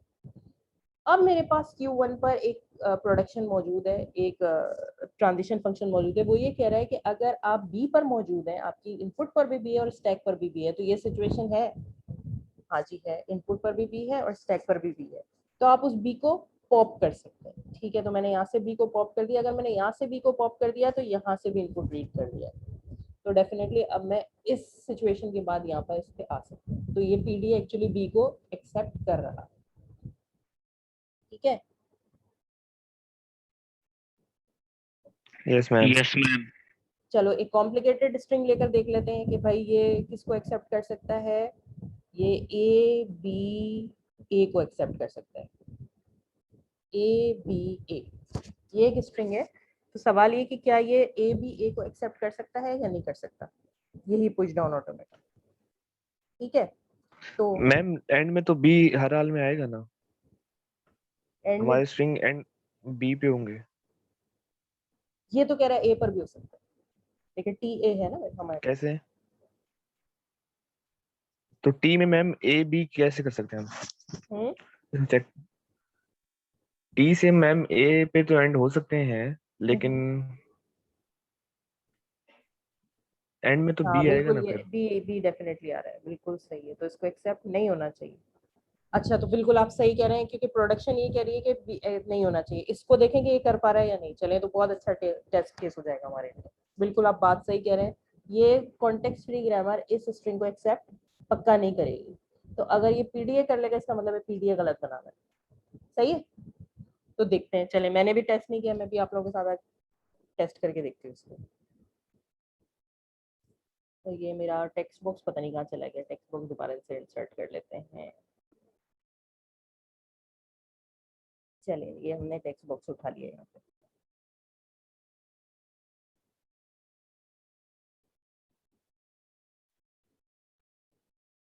अच्छा जी, तो हम क्या कह रहे हैं, हम ये कह रहे हैं इनिशियली कि भाई कुछ भी रीड नहीं करना, कुछ भी राइट नहीं करना, और स्टार्टिंग वेरिएबल को हमें स्टैक पर पुश कर देना चाहिए। तो मेरा स्टार्टिंग वेरिएबल एस है, तो मैंने एस को पुश कर दिया, ठीक है। उसके बाद अब मुझे कौन सी प्रोडक्शन सेलेक्ट करनी चाहिए, भाई मेरी पूरी कोशिश है कि किसी ना किसी तरह ये स्ट्रिंग एक्सेप्ट हो जाए। तो सवाल ये है कि मैं कौन सी वाली प्रोडक्शन लूँ कि मैं एक्सेप्टेंस की तरफ जा सकती हूँ।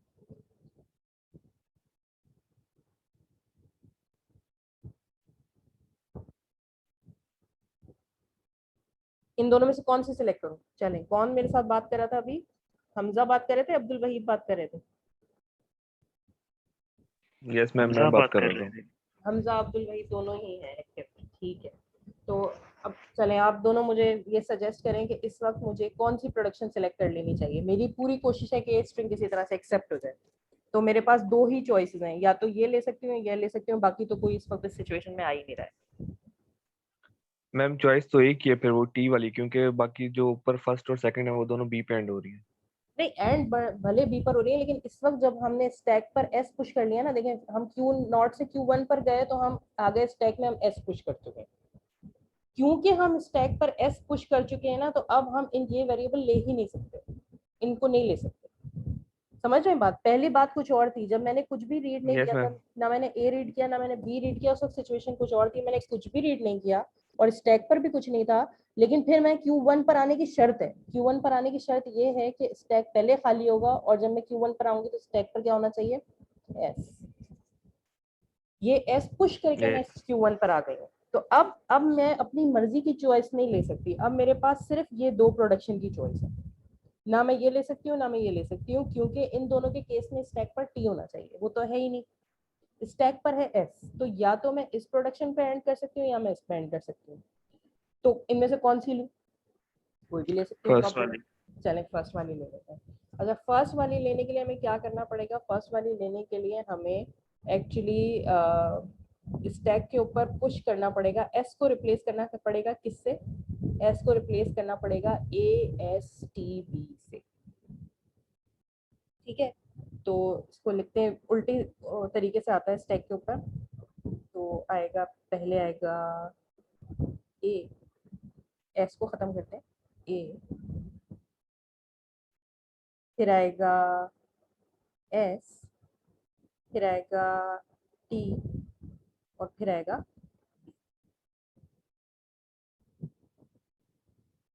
ये हमारा स्टैक ऐसा दिखने लगा है। ठीक है, स्टैक के अंदर सब और इसके नीचे डॉलर पड़ा हुआ है, जो कि डॉलर अभी मैंने डिजाइन नहीं किया है, लेकिन हमें पता होना चाहिए कि भाई डॉलर भी यहाँ पर एग्जिस्ट करता है। तो अब मेरा स्टैक है कुछ ऐसा, और स्टैक के टॉप पर मेरे पास क्या है? अब क्योंकि आपने कहा कि इस प्रोडक्शन नंबर 1 लेनी है, तो मेरे स्टैक के टॉप पर पड़ा हुआ है ए। तो अब मेरे पास चॉइसेस खत्म हो गई हैं, मेरे पास सिर्फ ए की चॉइस बची है। वो ये है कि मैं ए को रीड करूँ, एक मैं ये भी ले लेती हूँ।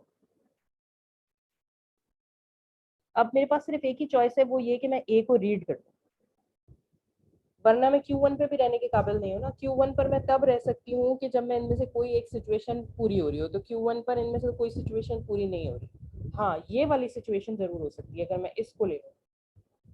ये क्या कह रहा है? ये कह रहा है कि स्टैक के ऊपर अगर ए पड़ा हो तो आप ए को पॉप कर सकते हैं। चलिए जी, स्टैक के ऊपर से मैं ए को पॉप कर देती हूँ। समझ में आया है मैंने ए को पॉप क्यों किया? क्योंकि मैंने इस वाली प्रोडक्शन को सिलेक्ट किया है, तो मैंने ए को पॉप कर दिया। ए को पॉप करने के साथ साथ मेरा इनपुट आगे बढ़ गया। ठीक है, तो अब मैं कहाँ खड़ी हूँ? एस पर। अब मेरे स्टैक के टॉप पर एस है। स्टैक के टॉप पर एस होने की वजह से अब मुझे इन दोनों में से ही कुछ सिलेक्ट करना पड़ेगा। Second production. सेकंड प्रोडक्शन ले लो। ठीक है, तो अभी तक मैंने बी रीड नहीं किया है, तो मुझे इनके बीच में होना चाहिए। ठीक है, मैंने बी रीड नहीं किया है, तो हम कह रहे हैं कि भाई अगर कुछ भी रीड ना करें और एस मौजूद हो तो एस को बी से रिप्लेस कर देते हैं। जो स्टैक पे आपका एस पड़ा है उसको बी से रिप्लेस कर देते हैं। ठीक है जी, मैंने स्टैक पर जो ए पड़ा है उसको मैंने बी से रिप्लेस कर दिया। ठीक हो गया। तो अब मेरे पास ये सिचुएशन बनती है, ये सिचुएशन बनती है कि भाई आप बी को ही इनपुट पे रखें और बी को ही स्टैक पे रखें और फिर आप बी को पॉप कर सकते हैं। तो ये मैंने एक बी को ही इनपुट पे रखा और बी को स्टैक पर रखा और ये बी हो चुका है पॉप। चलिए, ये तो हो गई अच्छी सिचुएशन। तो अब इसका मतलब मैंने बी को रीड कर लिया और मैं यहाँ पर खड़ी हूँ। मैंने बी को रीड कर लिया लेकिन ए को भी रीड नहीं किया, और मैं स्टैक के टॉप पर पड़ा है टी। तो दो बातें कर सकते हैं, या तो ये प्रोडक्शन ले सकते हैं या ये प्रोडक्शन ले सकते हैं, क्योंकि मेरे पास अब स्टैक के टॉप पर पड़ा है टी। कौन सी लें? Ma'am TA। टी ए ले लें। ठीक है, चलेंगे तो टी ए को ले लेते हैं। हमने इनपुट में से कुछ रीड नहीं किया, इसका मतलब ए अभी रीड नहीं कर रहे हैं, लेकिन ए के बदले हम क्या करें कि टी को रिप्लेस कर सकते हैं टी ए से। तो टी ए से रिप्लेस कैसे होगा? ये जब रिप्लेस होगा तो ये ऐसा दिखने लगेगा।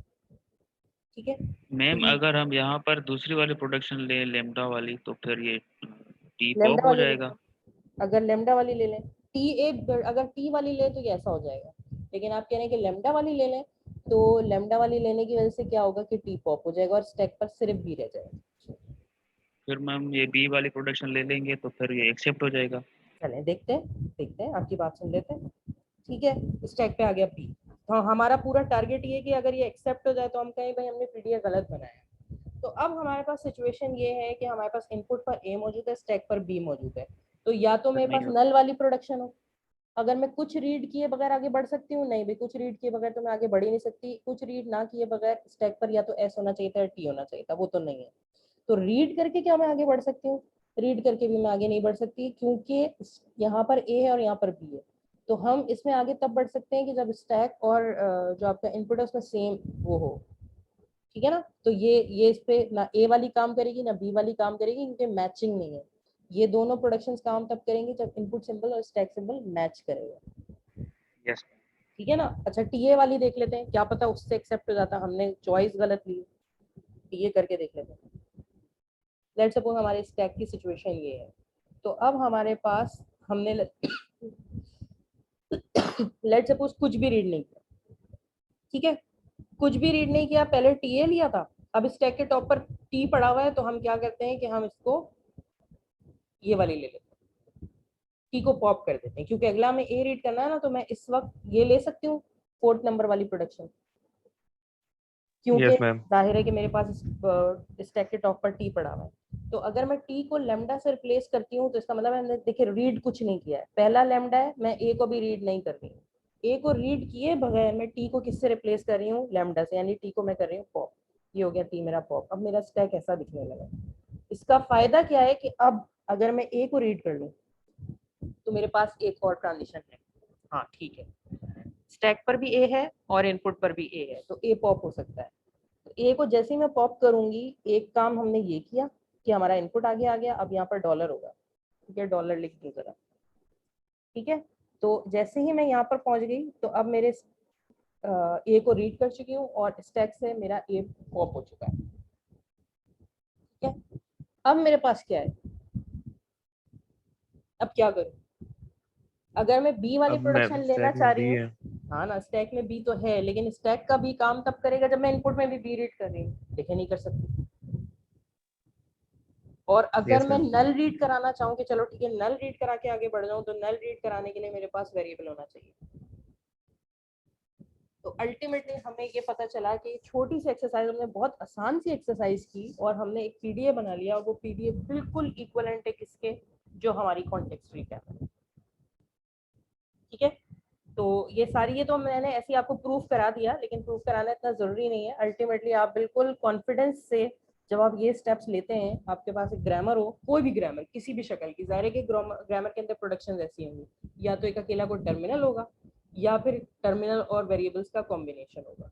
तो आपके पास जो भी कोई ग्रामर हो, आपको क्या करना है, आपका पहला जो Q1 से लेकर Q0 से Q1 की जो आपकी स्टेट है वो सेम रहेगी हमेशा, कि आप एक एज लेकर जाएंगे, स्टैक से भी कुछ रीड नहीं कर रहे होंगे, इनपुट से भी कुछ नहीं रीड कर रहे होंगे, दोनों नल होंगे, और अपना स्टार्टिंग सिंबल आप पुश कर रहे होंगे स्टैक के ऊपर। ये आपका फर्स्ट मूव होना चाहिए। उसके बाद ये आप एक लूप लेंगे Q1 के ऊपर हमेशा। Q1 के ऊपर आप जब लूप लेंगे तो अब उस लूप के ऊपर आपको क्या रखना है, उस लूप के अंदर आपको अपनी सारी प्रोडक्शन रख देनी चाहिए। लेकिन प्रोडक्शन रखने की एक शर्त है कि हमेशा नल लेंगे और फिर प्रोडक्शन को कॉपी करेंगे। तो मैंने क्या किया, एक लैम्डा लिया और प्रोडक्शन नंबर 1 डाल दिया, एक लैम्डा लिया प्रोडक्शन नंबर 2 डाल दी, एक लैम्डा लिया प्रोडक्शन नंबर 3 डाल दी, एक लैम्डा लिया प्रोडक्शन नंबर 4 डाल दी, और ये मेरा ये वाला साइड तैयार हो गई, ठीक है। ये है पुश करने के लिए, ये एक्सेप्टेंस करवाएंगे, जो स्ट्रिंग्स एक्सेप्ट होते हैं इन प्रोडक्शन की वजह से वो एक्सेप्ट हो पाएंगे। लेकिन अल्टीमेटली यहाँ पर हमारी ग्रामर टर्मिनेट नहीं हो सकती, यहाँ पर हमारा push down automata final state पर नहीं आ सकता। तो फाइनल स्टेट पर जाने के लिए हमें एक और दो इसमें ये इतने बनाएंगे एजेस, इस तरह की ट्रांजिशन फंक्शन उतने बनाएंगे जितने हमारे जो ग्रामर है उसके अंदर टर्मिनल्स होंगे। जैसे कि यहाँ पर ए और बी था, तो मैंने ए और बी के लिए क्या करना है, हमेशा A B C D E F G जितने भी आपके वेरिएबल्स हो, उन वेरिएबल्स के लिए आपको ये करना है कि आपको उसी वेरिएबल को रीड करना है, उसी वेरिएबल को स्टैक में देखना है और उस वेरिएबल को पॉप कर देना है, ऐसी ट्रांजिशन बना दें, ठीक है। अगर ए है तो उसके लिए लेते हैं ए और लैम्डा, अगर बी है तो उसके लिए लिखते हैं बी और लैम्डा, अगर आईडी है तो आईडी के लिए लिखते हैं आईडी और लैम्डा, अगर प्लस है तो उसके लिए लिखते हैं प्लस और लैम्डा। जितने भी वेरिएबल है उसके लिए आप इस तरह का फंक्शन बना दें। और आखिरी स्टेट हमारी सेम रहती है, हमेशा कुछ भी रीड ना करें, इनपुट भी डॉलर होना चाहिए, स्टैक भी डॉलर होना चाहिए, और हम फाइनल स्टेट पर आते हैं। ये आपका इक्विवेलेंट बन गया पुश डाउन ऑटोमेटा किसका, कॉन्टेक्स्ट फ्री ग्रामर। क्लियर है? Yes ma'am. बहुत इजी है, ठीक है।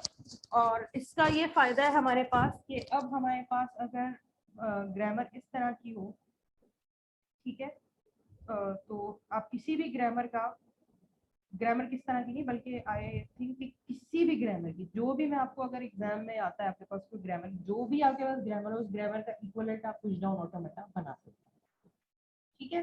थोड़ा सा जो ट्रिकी पार्ट है इसका वो है इसका उल्टा वाला प्रूफ, कि जहां पर हमारे पास एक पुश डाउन और उसकी आपको देखनी है,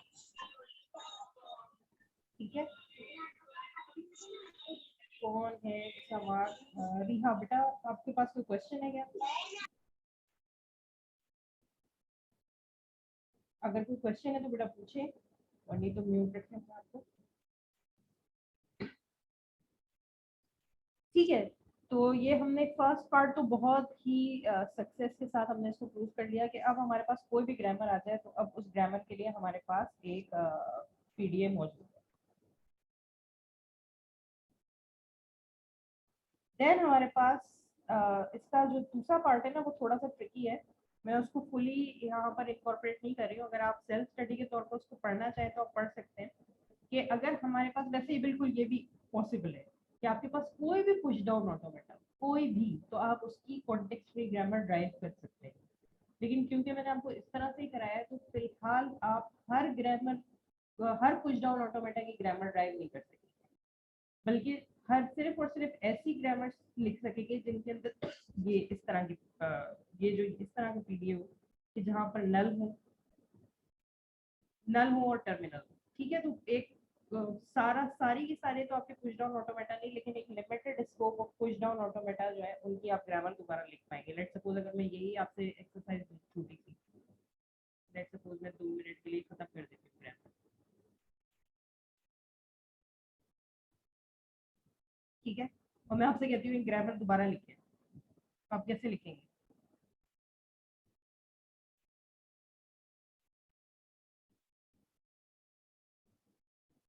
हैंड रेज करें वो तमाम स्टूडेंट्स जो कि अब इस पुश डाउन ऑटोमेटा को देखकर ग्रामर लिख सकते हैं दोबारा।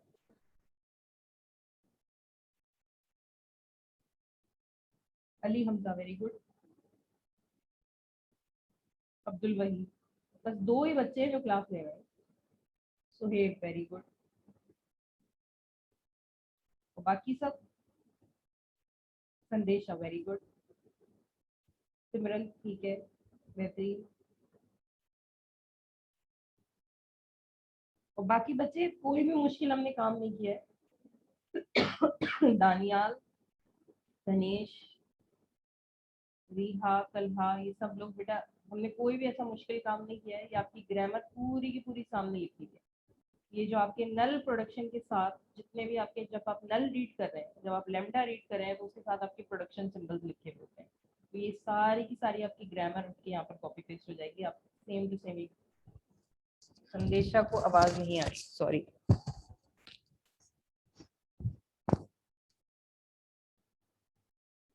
अब आवाज आ रही है बच्चों आप लोगों को मेरी? ठीक है, तो ये ग्रामर बेसिकली लिखना कोई भी रॉकेट साइंस है ही नहीं। यहाँ पर ये ग्रामर एग्जैक्टली यहाँ पर लिखी हुई। ये जो नल वाली है ना, जितने भी Q1 के ऊपर देखिए हमने एक लूप बनाया हुआ है और उस लूप के ऊपर 6 ट्रांजिशन बनी हुई है। तो इन 6 में से हम सिर्फ सिलेक्ट किनको करें? हम सिर्फ सिलेक्ट लेमडा वालों को करें। तो अगर हम सिर्फ लेमडा वालों को सिलेक्ट कर लेते हैं तो इसके साथ लेमडा को अगर रिमूव कर दूं मैं, तो जो मेरे पास बचा है वो मेरे पास ग्रामर सिंबल ही बचे। तो एग्जैक्टली आप ये देखें कि हमारी ग्रामर ऐसी ही थी। ठीक है, अगर मैं हर इसमें से लेमडा रिमूव कर दूं तो ये मेरी पहली प्रोडक्शन आ गई, लेमडा रिमूव कर दूं दूसरी प्रोडक्शन आ गई, लेमडा रिमूव कर दूं तीसरी प्रोडक्शन आ गई, चौथी प्रोडक्शन आ गई। ठीक है।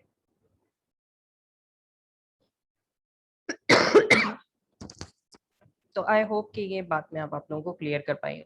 तो इस सारी प्रोसेस के बाद, इस सारी एक्सरसाइज के बाद हमारा फायदा क्या है कि बहुत सारे ऐसी ग्रामर्स हैं कि जिनका आप पुश डाउन ऑटोमेटा बना सकते हैं। बहुत सारी नहीं, बल्कि मैं कॉन्फिडेंस से कह सकती हूँ कि सारी जो भी आपको ग्रामर दूंगी आप उसका पुश डाउन ऑटोमेटा तो बना लेंगे।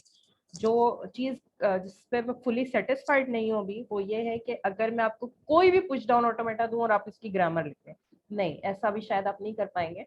बल्कि आप चाहेंगे कि आपका पुश डाउन ऑटोमेटा इसी तरह से बना हो कि उसमें लेमडा रीड हो रहा हो और लेमडा रीड होने के साथ प्रोडक्शन हो। तो इस पर्टिकुलर शेप का अगर आपके पास पीडी आएगा जिसके अंदर 3 स्टेट्स होंगी और उसके अंदर जो बीच वाली स्टेट होगी वो कुछ इस तरह होंगी कि उसके अंदर वेरिएबल्स और टर्मिनल्स इस तरह मैनेज हुए होंगे, तो एक खास तरह के पुश डाउन ऑटोमेटास का आप ग्रामर लिख सकते हैं। लेकिन हर पुश डाउन ऑटोमेटा का आप ग्रामर नहीं लिख सकते, क्योंकि उस वो भी हर पॉसिबल है, लेकिन वो थोड़ा उसका तरीका कॉम्प्लिकेटेड है, तो वो मैं इस कोर्स में कवर नहीं कर रही हूँ। लेकिन भारत इक्वलेंस ऑफ हमें ये पता चल गई कि हाँ, हर सीएफजी के लिए पीडीए एग्जिस्ट करता है और हर पीडीए के लिए सीएफजी भी एग्जिस्ट करता है। आई होप कि हम यहाँ पर अपनी डिस्कशन जो है वो क्लोज कर सकते हैं। आप लोगों को चीज़ें आज की क्लास में जो हमने पढ़ी हैं वो क्लियर हुई हैं।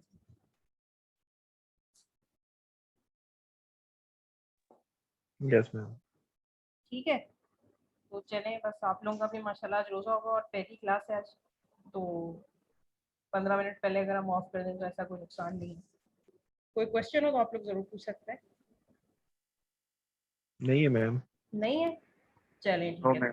बस फिर आप लोगों की छुट्टी, फिर आप लोगों से इंशाल्लाह नेक्स्ट वीक या नेक्स्ट क्लास जो भी आपकी टाइम टेबल के हिसाब से है नेक्स्ट वीक ही होगी, मंडे को है, आई डोंट नो, या थर्सडे को, जब भी है तो मुलाकात। इंशाल्लाह। ठीक है, thank you. Okay ma'am, Allah Allah Hafiz. Allah Allah Hafiz ma'am. Allah.